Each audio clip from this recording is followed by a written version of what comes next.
Good morning students, class 7th social science में आज हम सिविक्स का चैप्टर नंबर 4 स्टार्ट करेंगे। Name of chapter is governments in state. First paragraph समझते हम। In Indian constitution there is a provision of decentralisation of power. It means power is not vested with one level of governance. It has been delegated further to the lower levels too. Under this provision, there are 3 levels of governance. Indian Constitution में हमारे देश में ऐसा provision है कि power को decentralise करना यानी उसको बांटना है। इसका मतलब ये है कि पावर एक हाथों में नहीं रहेगी, जो पावर है वो अलग अलग लेवल पर बटी हुई रहेगी। तो इस प्रोविज़न के अंडर में हमारे देश में जो गवर्नेंस है उसको 3 पार्ट में डिवाइड किया गया है। The government at national level is called central government. जो नेशनल लेवल या राष्ट्रीय स्तर की सरकार होती है उसको सेंट्रल गवर्नमेंट कहा जाता है।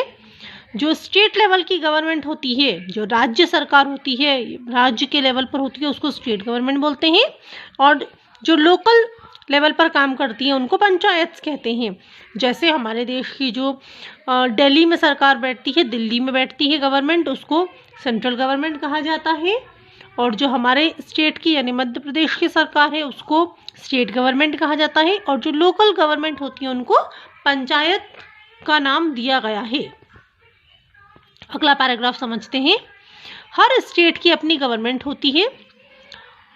हर गवर्नमेंट के पावर्स जो होते हैं वो लिमिटेड होते हैं उस स्टेट तक, यानी जो राज्य जो स्टेट है उसे स्टेट तक वहाँ पर उनकी बाउंड्री तक उनके पावर्स होते हैं। The powers given to state government are written in constitution so that centre and state government can exercise those powers accordingly.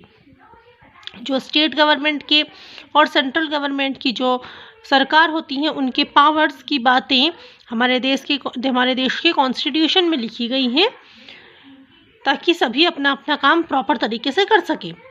तो इस तरीके से there are 3 organs of state government. पहला होता है लेजिस्लेचर, सेकंड होता है एग्जीक्यूटिव और थर्ड होता है जुडिशरी। तो हम इन सभी के बारे में डिटेल में स्टडी करेंगे। तो सबसे पहला टॉपिक स्टार्ट करते हैं हम legislature. The organ of state government which makes law is called legislature.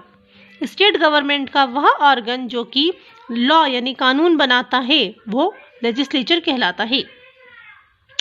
अगला टॉपिक पढ़ते हैं स्टेट असेंबली और विधानसभा। स्टेट असेंबली या विधानसभा टॉपिक हम स्टार्ट करते हैं। लेजिस्लेचर के 2 हाउस होते हैं। अगर एक हाउस है, एक हाउस को विधानसभा कहा जाता है। इसको लोअर हाउस भी कहते हैं, लोअर हाउस ऑफ लेजिस्लेचर कहा जाता है। और अगर 2 हाउस है तो एक हाउस अपर हाउस होगा जिसको विधान परिषद कहा जाता है। ये अपर हाउस होता है या बड़ा हाउस होता है, एल्डर हाउस होता है। जो मेंबर्स होते हैं विधानसभा के उनको मेंबर ऑफ लेजिस्लेटिव असेंबली या MLA कहा जाता है, जिनको कि हिंदी में विधायक कहते हैं हम लोग।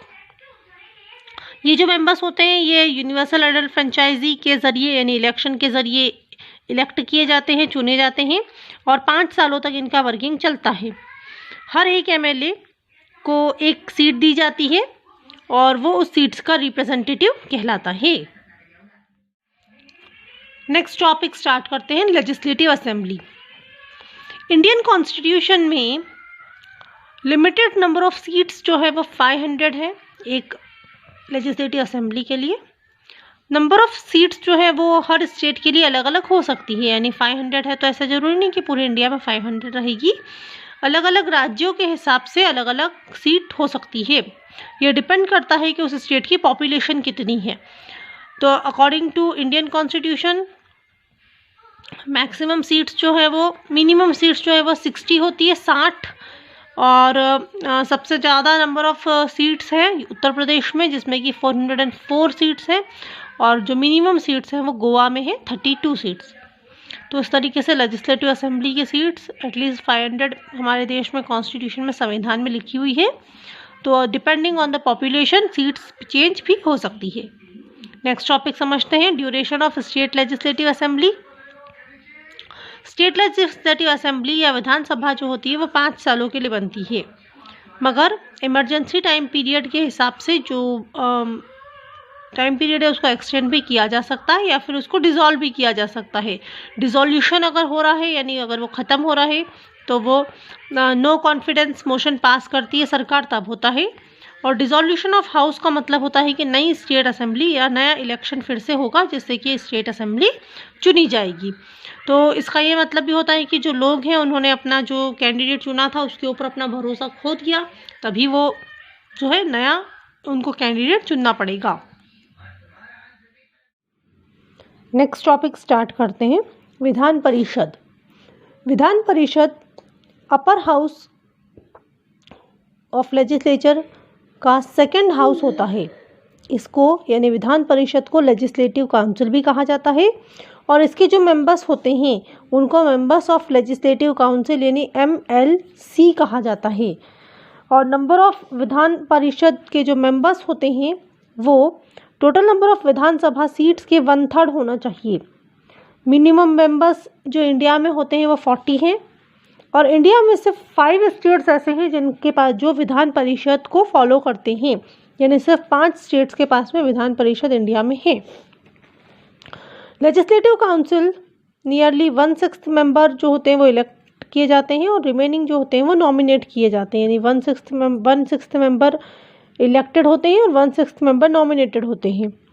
इसके लिए कोई डायरेक्ट इलेक्शन नहीं होते हैं, ये इनडायरेक्ट इलेक्शन के थ्रू मैनेज किए जाते हैं।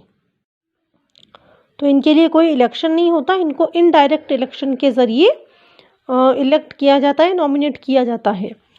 तो जो मेंबर्स होते हैं वो ही एक चेयरमैन और एक डेप्यूटी चेयरमैन इलेक्ट करते हैं अपने अंदर से ही, यानी उन्हीं में से एक चेयरमैन को नियुक्त किया जाता है और एक डेप्यूटी चेयरमैन को नियुक्त किया जाता है।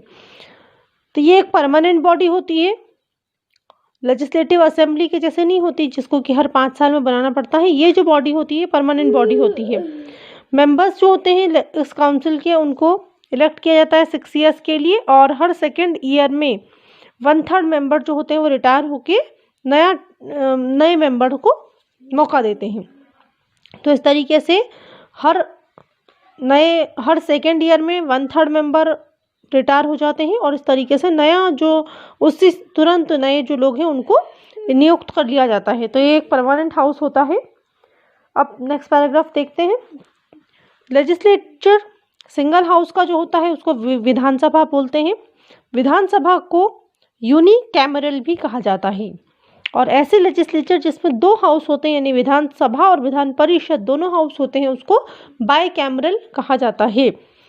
अब यहाँ पर आपको साइड में नज़र आ रहा है डू यू नो लिखा हुआ है ऊपर, उसमें आपको स्टेट्स के नाम बताए गए हैं कि कौन कौन से स्टेट्स है जहाँ पर बाईकैमरल लेजिस्लेचर चलता है। तो there are 5 states in India जहाँ पर बाईकैमरल लेजिस्लेचर चलता है। इसमें होते हैं जम्मू कश्मीर, उत्तर प्रदेश, बिहार, महाराष्ट्र, कर्नाटका एंड आंध्र प्रदेश। तो ये जो स्टेट्स हैं इनके पास में बाईकैमरल लेजिस्लेचर है। It means Vidhan Sabha and Vidhan Parishad दोनों की वर्किंग ये स्टेट्स ऑपरेट करते हैं। अब आते हैं हम नेक्स्ट टॉपिक पर, how bill becomes a law. Process of law making जो है वो लेजिस्लेशन कहलाती है, लेजिस्लेशन कहलाती है।